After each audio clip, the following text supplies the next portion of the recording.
semua, perkenalkan nama saya Nurul Amalia Ashari dengan NIM F011241109 dari Program Studi Sastra Indonesia Fakultas Ilmu Budaya.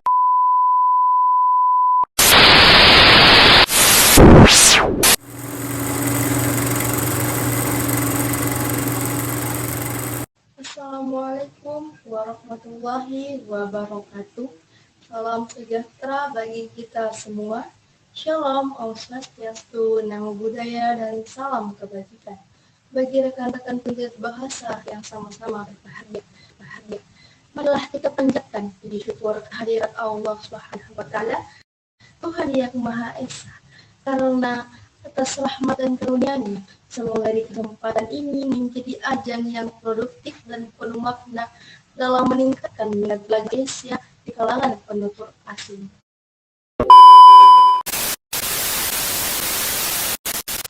Bahasa Indonesia bukan hanya identitas bangsa, tetapi juga sarana untuk memperkenalkan kekayaan, budaya, sejarah, dan nilai-nilai luhur bangsa Indonesia kepada dunia.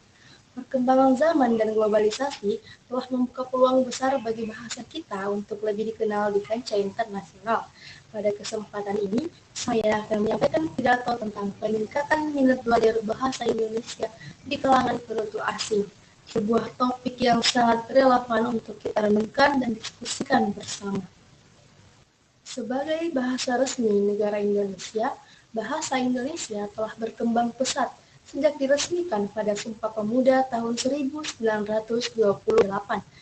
Kini, dengan lebih dari 270 juta penutur, bahasa Indonesia menjadi salah satu bahasa asing terbanyak. Selain itu, status Indonesia sebagai negara dengan ekonomi terbesar di Asia Tenggara juga turut menarik minat banyak orang dan berbagai belahan dunia untuk mempelajari bahasa.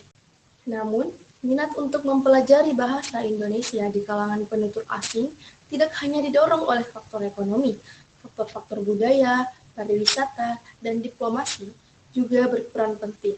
Banyak lembaga pendidikan dan universitas di luar negeri yang kini menawarkan program bahasa Indonesia bagi penutur asing atau BIPA. Namun, tantangan dalam meningkatkan minat ini masih ada, mulai dari ketersediaan sumber daya hingga strategi pengajaran yang efektif.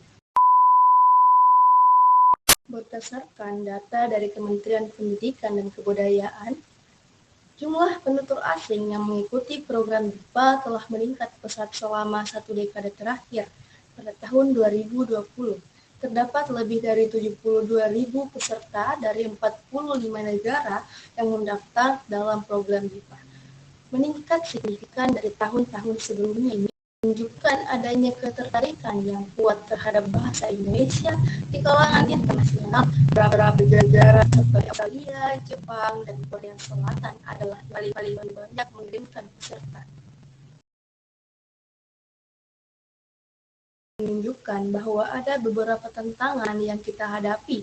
Misalnya, meskipun jumlah peserta meningkat, fasilitas dan sumber daya untuk pengajaran bahasa Indonesia di luar negeri masih terbatas. Dalam survei yang dilakukan oleh Badan Pengembangan dan Pembinaan Bahasa pada tahun 2021, 20% institusi pengajaran BIPA di luar negeri merasa kekurangan bahan ajar yang memadai dan pendidik yang terlatih. Hal ini menghambat proses pembelajaran secara maksimal. Untuk mengatasi masalah ini, berbagai upaya telah dilakukan oleh pemerintah dan institusi terkait. Salah satunya adalah pengembangan platform digital untuk pengajaran bahasa Indonesia secara daring. Melalui teknologi ini, akses terhadap materi ajar bahasa Indonesia menjadi lebih mudah bagi penutur asing di seluruh dunia. Selain itu, pelatihan bagi para pengajar bahasa Indonesia juga terus digalakkan, baik di dalam negeri maupun di luar negeri, guna meningkatkan kualitas pengajaran. Dari paparan di atas, dapat kita simpulkan bahwa minat untuk mempelajari bahasa Indonesia di kalangan penutur asing semakin meningkat, seiring dengan perkembangan globalisasi dan peran strategis Indonesia di kancah internasional. Namun, kita juga harus menyadari bahwa peningkatan minat ini harus diimbangi dengan ketersediaan sarana dan prasarana yang memadai, serta strategi pengajaran yang efektif.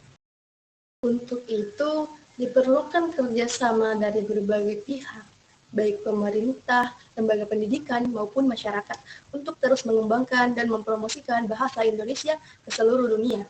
Dengan demikian, kita dapat memastikan bahwa bahasa Indonesia tidak hanya dikenal, tetapi juga dicintai dan dipelajari oleh banyak orang dari berbagai penjuru dunia. Sekian, terima kasih. Wassalamualaikum warahmatullahi wabarakatuh.